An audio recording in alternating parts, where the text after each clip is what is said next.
This is Keplerth, and it's an open-world survival sandbox game that is similar to both Kenshi and Rimworld. It's very different in its own ways, but as a fan of both of those games, I was able to draw a lot of similarities and nostalgic feelings as I played for the first time. So if you're looking for a game to spark the magic in your brain the same way maybe Kenshi or Rimworld did, then Keplerth might just be for you. It's your boy Kid Croc, leave a like and subscribe, and today we're going to be taking a look at a game with as much narcissistic charm as Kenshi, with the brain-frying management systems of Rimworld. Now the game is very different. It's not like a management colony sim, and while it does have a lot of similar features, which I'll go over throughout the video, it is still a very different game. But if I had to compare it to anything so far, I'd say it has a similar world feeling as both Kenshi and Rimworld, due to a lot of dark humorous themes that are sprinkled throughout the game, along with the graphic style of Rimworld. There's also a lot of loot upgrading stuff, similar to like Valheim or Terraria, so I think a lot of people might find this game pretty cool. It's still in early access, so it's pretty wank, but things might change in time. So let's take a look at what the Kenshi and Rimworld love child looks like. We begin with a similar main menu to Kenshi, like there's dick all here, some basic options, and we can jump right into a game, but first we'll be creating our character. We don't have access to NPCs or armies like in Kenshi or Rimworld, and the major standout difference to me is that you actually control one character in this game. We will in time be able to have some NPCs and companions or pets, but right now we're going to be creating our main character. As you can see, there's a lot of different races. You can be racist in so many different ways in this game. There's like fucking 10 different groups to discriminate against. I chose the mummy because the mummy heals us by 1 health per second. So we choose our game settings, and then boom, we have arrived in a beat down building on a planet called Keplerth. We just spent 273 years in suspended animation, basically Fallout 4 style, and now we're ready to go find the people who killed our wife and son. Except we never had a wife, and we have no son so far. Really, just our goal is to survive, okay? We're not that important. Once escaping our pod, I was able to run around and destroy boxes for loot. There was a robot outside too, which I went and investigated, and we ended up saving the robot by interacting with it. We asked the robot what happened, and it shows us a replay of its master and the robot. They like show up to the spot, and then boom, they're like being ambushed by these Star Wars looking guys. They like knock both them out and kidnap the chick. It's wild, bro. Keplerth is a crazy, crazy world. That one there was a violation. Personally, I wouldn't have it. The robot's name is WM69, and he's pretty worried about their master, Danny. Danny's that chick with red hair that got beat up and kidnapped and shit.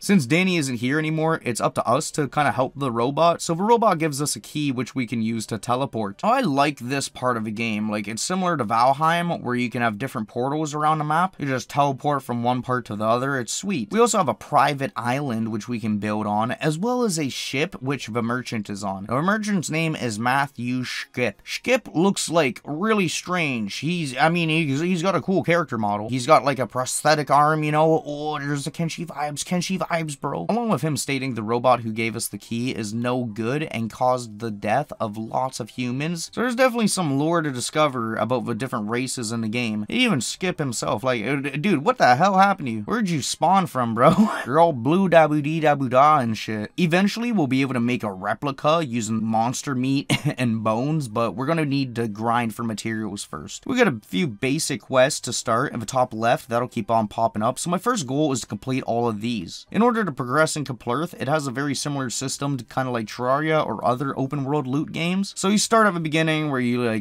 get some wood and then some stone, and then you mine copper, then iron, and so on. And you keep on getting better stuff with the deeper that you go underground. The deeper you go, the more dangerous enemies you're also going to be encountering. So by getting better gear and beating bosses, we can get closer and closer to becoming strong enough to survive even the gnarliest of goblin attacks. Right now, our first goal was to collect some wood and stone, which we can make stuff out of. We really need stuff right now because we don't have any stuff. Alright, right now I'm aiming to get like an axe, a pickaxe, and a weapon. These will be our bare essentials to survive until we become mega chads or have the best armor and weapons and equipment. So I quickly used all the resources we got at the start to make an axe. And it feels sweet. I'm gonna come. Oh.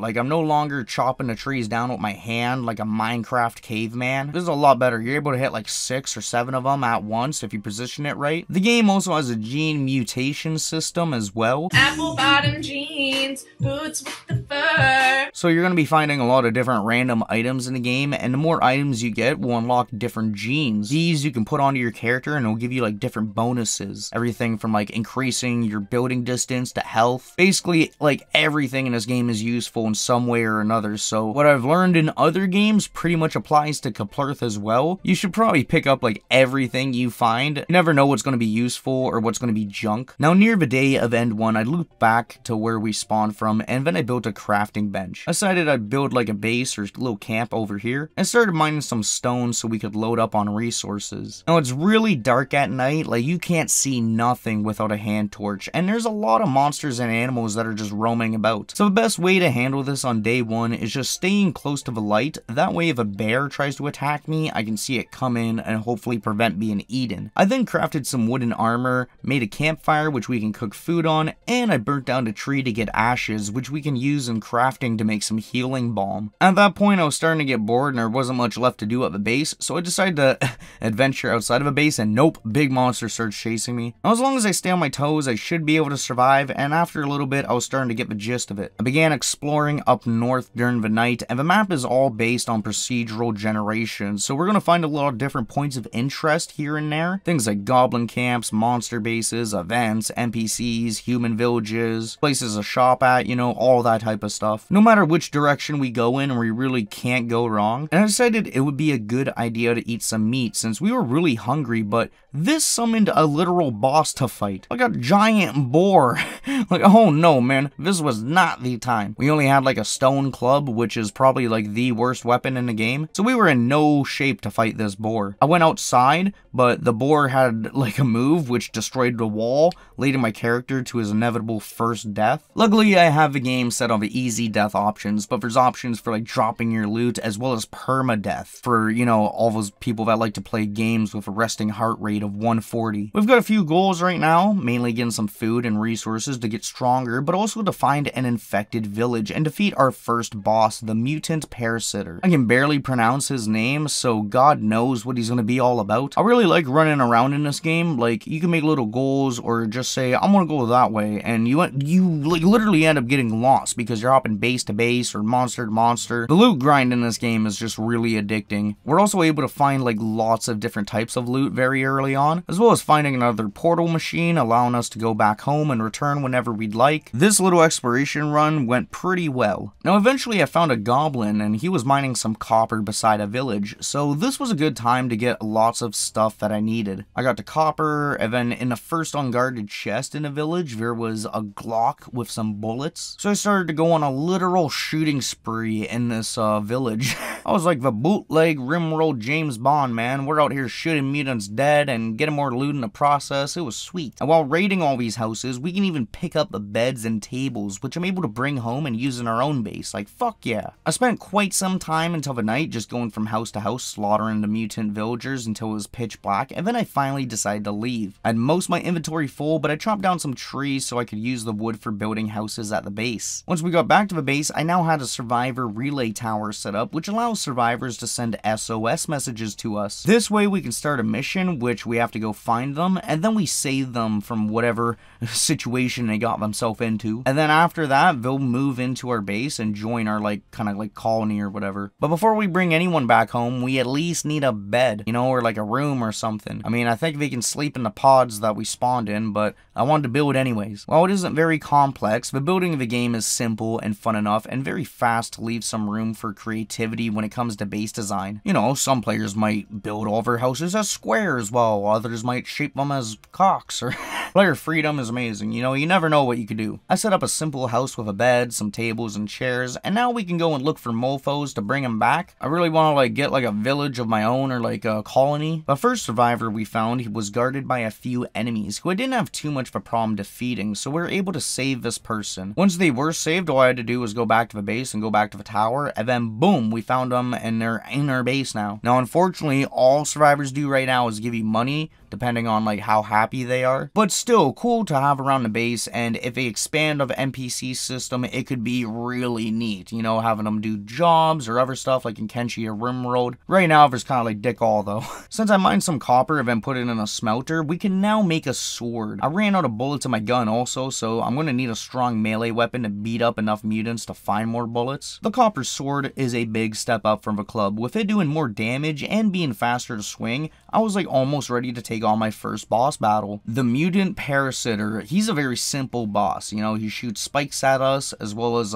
shoots spikes in front of him when we get close. But even with my healing ability, this is a very hard fight. Like, I have to dodge these ground spikes by running all the time, and I was kind of just like, you know, doing laps around him, like nailing him 2 or 3 times with shots. And he had a lot of health too, so I knew this wasn't looking too good. I did have to retreat, you know, a few times here and there. Like, I was like 1 hit away, and then it would have been done, I would have died. But after cheesing the boss enough and hitting him with a copper sword maybe 150 times, the mutant parasitter was now dead, and this gave us a gene ball, which we can use to make a chemistry station. Oh, this was sweet, even though like one quest was bugged and said we still needed to defeat one, and we had just defeated one. How did they think that was okay to even put it in the game?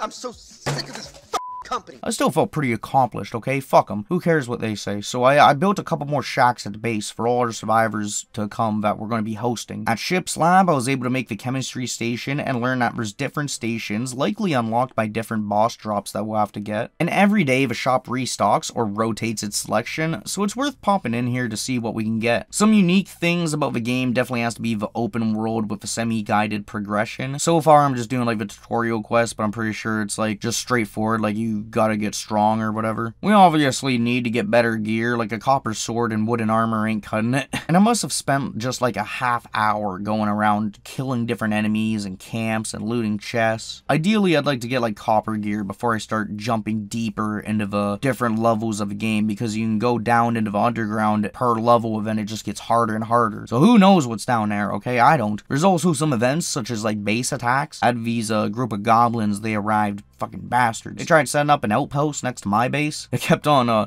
spawning from his hole and trying to build, but I was able to destroy it. Something like that, though, could easily lead to a nightmare if not taken care of. Could you imagine you come home and all your survivors are either dead or hiding from goblins? Ridiculous, bro. On the hospitality side of the game as well, for hosting your survivors, there's a lot of different things to build. Like, I had these hot springs. I thought they'd just be like 1 block each, so I made 5 of them, and I was gonna make 6, but they were much bigger, so I'll just have to have like either like 5 separate hot spring rooms or like a really big one. But there's still so much more to discover in this game and figure out. I still need to make some replicas, which can apparently accompany you on your adventures, as well as like taming pets and farming. I won't spoil too much else about the game, but as you can see, there is a lot of potential. With the kidnapping of that one red hair chick, I already forgot her name, you know, that has a lot of potential, so I want to see how that develops. But this is my first video playing it, and I think so far the game is awesome. Definitely worth the few bucks, or catch it on sale if you're bored. I think any fan of either Kenshi or Rimworld is going to find some things to enjoy in this game. And with it still being in early access, I mean, you can take that as you want. To me, that just means that more things will be added into the game, and you can possibly have a bigger influence. Anyways, though, if you want to see me spend some more time on Keplerth, make sure to leave a like, comment, and subscribe. Check out my Discord server, in which I'm hosting a Kenshi giveaway. I'm giving away 10 more Kenshi keys soon. It should be set up through gleam.io, but I'll have it in the giveaways chat. That's the best place to get a hold of me. I also have all my other social medias in my link tree below. But anyways, thank you guys for watching, and I'll see you in the next one.